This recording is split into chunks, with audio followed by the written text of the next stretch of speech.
அமெரிக்காவின் விஞ்ஞானிகள் குழு மனிதர்கள் இதுவரை பார்த்தில்லாத ஒரு புதிய நிறத்தை கண்டுபிடித்துள்ளதாக கூறியுள்ளனர்.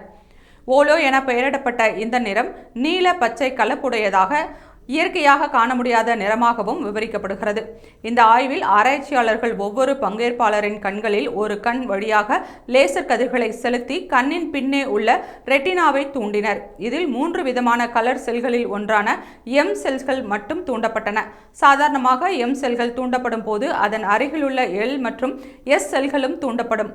ஆனால் இந்த ஆய்வில் எம் செல்கள் தனியாகவே தூண்டப்பட்டதால் இயற்கையில் உருவாக முடியாத ஒரு புதிய நிற அனுபவம் ஏற்பட்டது.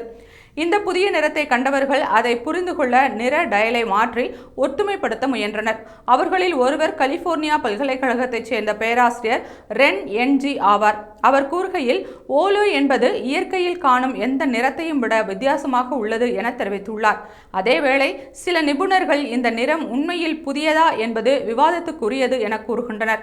இந்த ஆய்வு நிறக்குறைபாடுள்ள நபர்களுக்கான எதிர்கால மருத்துவ வழிகளுக்கு புதிய திசையை திறக்கக்கூடும் என நம்பப்படுகிறது.